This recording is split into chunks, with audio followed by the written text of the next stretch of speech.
The mass consumption economy. Prosperity, real, sustained, and widely shared, put much of the roar into the 20s.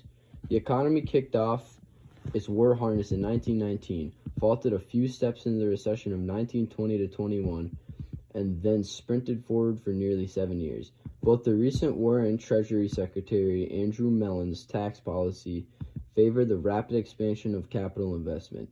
Ingenious machines powered by relatively cheap energy from the newly tapped oil fields dramatically increased the productivity of the labor. Assembly line production reached such perfection in Henry Ford's famed Rogue River plant near Detroit that a finished automobile emerged every 10 seconds. Great new industries suddenly sprouted forth. Supplying electrical power for the humming new machines became a giant business in the 1920s. Above all, the automobile, once the horseless chariot of the rich, now became the carriage of the common citizen. By 1930, Americans owned almost 300 million cars. The nation's deepening love affair with the automobile headlined a momentous shift in the character of the economy. American manufacturers seem to have mastered the problems of production. Their worries now focus on consumption. Could they find the new mass market for the goods they had contrived to spew forth in such profusion? Responding to this need, a new arm of American commerce came into being: advertising. By persuasion and ploy, seduction and sexual suggestion, advertisers sought to make Americans chronically disconnected with their paltry possessions and want more and more and more. A founder of this new profession was Bruce Barton, prominent New York partner in a Madison Avenue firm. In 1925, Barton published a bestseller, The Man Nobody Knows, setting forth the provocative thesis that Jesus Christ was the greatest ad man of all time. Every advertising man ought to study the parables of Jesus. Barton preached, they are more marvelously condensed, as all good advertising should be. Barton even had a good word to say for Christ's executive ability. He picked up 12 men from the bottom ranks of business and forged them into an organization that conquered the world. Sports became a big business in the consumer economy of the 1920s.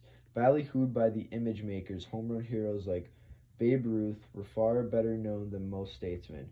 The fans bought tickets in such numbers that Babe's hometown park, Yankee Stadium, became known as the house that Ruth built. In 1921, the slugging heavyweight champion, Jack Dempsey, knocked out the dapper French lightweight champion, Georges Carpentier. The Jersey City crowd in attendance had paid more than $1 million, the first in a series of $1 million gates in the golden 1920s. Buying on credit was another innovative feature of the post-war economy. Possess today and pay tomorrow was the message directed at buyers. Once frugal descendants of Puritans went even deeper into debt to own all kinds of newfangled marvels: refrigerators, vacuum cleaners, and especially cars and radios. Now, prosperity thus accumulated an overhanging cloud of debt, and the economy became increasingly vulnerable to the disruptions of the credit structure. Putting America on rubber tires. A new industrial revolution slipped into high gear in America in the 1920s. Thrusting out steel tentacles, it changed the daily life of people in unprecedented ways. Machinery was the new messiah, and the automobile was its principal prophet.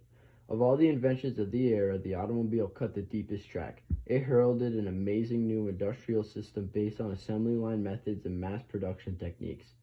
Americans adapted rather than invented the gasoline engine. Europeans can claim the original honor. By the 1890s, a few daring American inventors and promoters, including Henry Ford and Ransom E. Olds, were developing the infant automotive industry. By 1910, 69 car companies rolled out a total annual production of 181,000 units. The early contraptions were neither speedy nor reliable. Many a stalled motorist, profanely cranking a bulky automobile, had to endure the jeer, "Get a horse," from the occupants of a passing Dawn carriage. An enormous industry sprang into being as Detroit became the motor car capital of America. The mechanized colossus owed much of the stopwatch efficiency techniques of Frederick W. Taylor, a prominent inventor, engineer, and tennis player who sought to eliminate wasted motion. His epitaph reads, "Father of Scientific Management." Best known of the new crop of industrial wizards was Henry Ford, who more than any other individual put America on rubber tires. His high and hideous Model T Tin Lizzie was cheap, rugged, and reasonably reliable, though rough and clattering. The parts of Ford's flivver were highly standardized, but the behavior of the rattling car was so eccentric that it became the butt of numerous jokes. Lean and silent, Henry Ford, who was said to have wheels in his head, erected an immense personal empire on the cornerstone of his mechanical genius. Though his associates provided most of the organizational talent, ill-educated, this multimillionaire mechanic was socially and culturally narrow. History is bunk, he once testified, but he dedicated himself with one-track devotion to the gospel of standardization. After two early failures, he grasped and applied fully the technique of moving assembly line, Fordism. He is supposed to have remarked that the purchaser could have his automobile in any color he desired, just as long as it was black. So economical were his methods that in the mid-1920s, he was selling the Ford Roadster for $260, well within the purse of a thrifty worker. Before long, Fordism caught fire outside the United States. German engineers were particularly enamored, though their workers resented those American methods. The flood of Fords was phenomenal. In 1914, the automobile wizard turned out his 500,000th Model T. By 19,000, his total had risen to 20 million, or, on bumper-to-bumper basis, more than enough to encircle the globe. A national newspaper and magazine poll conducted in 1923 revealed that Ford to be the people's choice for the presidential nomination in 1924. By 1929, when the Great Bull Market collapsed, 26 million motor vehicles were registered in the United States. This figure, averaging one for every 4.9 Americans, represented far more automobiles than existed in the rest of the world. The advent of the gasoline age. The impact of self-propelled carriages on various aspects of American life was tremendous. A gigantic new industry emerged, dependent on steel but displacing steel from its kingpin role. Employing directly or indirectly about 6 million people by 1930, it was a major wellspring of the nation's prosperity. Thousands of new jobs, moreover, were created by supporting industries. The lengthening list would include rubber, glass, and fabrics, to say nothing of highway construction and thousands of service stations and garages. America's standard of living, responding to this infectious vitality, rose to an enviable level. New industries boomed lustily. Older ones grew sickly. The petroleum business experienced an explosive development. Hundreds of oil derricks shot up in California, Texas, and Oklahoma. As these states expanded wondrously and the wilderness frontier became an industrial frontier, the once feared railroad octopus, on the other hand, was hard hit by the competition of passenger cars, buses, and trucks. An age-old story was repeated. One industry's gains were another industry's pains. Other effects were widely felt. Speedy marketing of perishable foodstuffs such as fresh fruit was accelerated. A new prosperity enriched outlying farms, as city dwellers were provided with produce at attractive prices. Countless new roads ribboned out to meet the demand of the American motorist for smoother and faster highways, often paid for by taxes on gasoline. The era of mud ended as the nation made haste to construct the finest network of hard-surface roadways in the world. Lured by sophisticated advertising and encouraged by tempting installment plan buying, countless Americans with shallow purses acquired the habit of riding as they paid. Zooming motor cars were agents of social change. At first a luxury, they rapidly became a necessity. Essentially devices for needed transportation, they soon developed into a badge of freedom and equality, a necessary prop for self-respect. To some, ostentation seemed more important than transportation. Leisure hours could now be spent more pleasurably, as tens of thousands of cooped-up souls responded to the call of the open road on joyriding vacations. Women were further freed from clinging vine dependence on men. Isolation among the sections was broken down, and the less attractive states lost population at an alarming rate. By the late 1920s, Americans owned more automobiles than bathtubs. "I can't go to town in a bathtub," one homemaker explained. Other social byproducts of the automobile were visible. Autobuses made possible the consolidation of schools and to some extent of churches. The sprawling suburbs spread out farther than the urban core as America became a nation of commuters. The demon machine, on the other hand, exacted a terrible toll by catering to American mania for speed. Citizens were becoming statistics, not counting the hundreds of thousands injured and crippled. The 1 millionth American had died in a motor vehicle accident by 1951. More than all those killed on all the battlefields of the nation's wars to that date. The public be rammed seemed to be the motto of the new age. Virtuous home life partially broke down as joyriders of all ages forsook the parlor for the highway. The morals of flaming youth staggered correspondingly, at least in the judgment of their elders. What might young people get up to in the privacy of a closed-top Model T? Indiana juvenile court judge voiced parents' worst fears when he condemned the automobile as a house of prostitution on wheels. Even the celebrated crime waves of the 1920s and 1930s were aided and embedded by the motor car, for gangsters could now make quick getaways.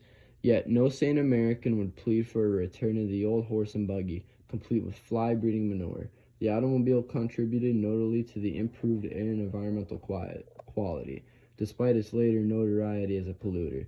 Life might be cut short on the highways, and smog might poison the air, but the automobile brought more convenience, pleasure, and excitement into more people's lives than almost any other single invention. Humans develop wings. Gasoline engines also provided the power that enabled humans to fulfill an age-old dream of sprouting wings. After near-successful experiments by the brothers with their heavier-than-air aircraft, the Wright brothers, Orville and Wilbur, performed the miracle at Kitty Hawk, North Carolina. On a historic day, December 17, 1903, Orville Wright took aloft a feebly gained plane and stayed airborne for 12 seconds and 120 feet.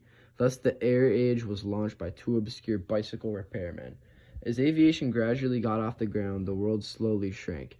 The public was made increasingly air-minded by unsung heroes, often martyrs, who appeared as stunt flyers at fairs and other public gatherings. Airplanes, or flying coffins, were used with marked success for various purposes during the Great War of 1914 to 1918. Shortly thereafter, private companies began to operate passenger lines with airmail contracts, which were in effect subsidy from Washington. The first transcontinental airmail route was established from New York to San Francisco in 1920.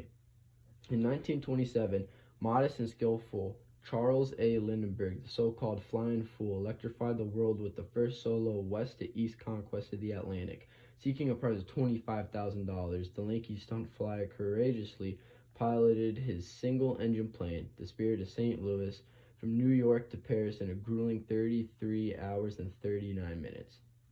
Lindbergh's exploit swept Americans off their feet. Fed up with the cynicism and debunking of the Jazz Age, they found in this wholesome and handsome youth a genuine hero.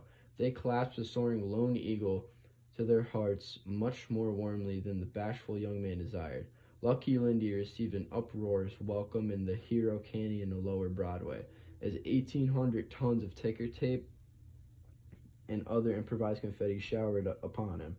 Lindbergh's achievement, it was more than a stunt, did much to dramatize and popularize flying, while giving a strong boost to the infant aviation industry. The impact of the airship was tremendous. It provided the restless American spirit with yet another dimension.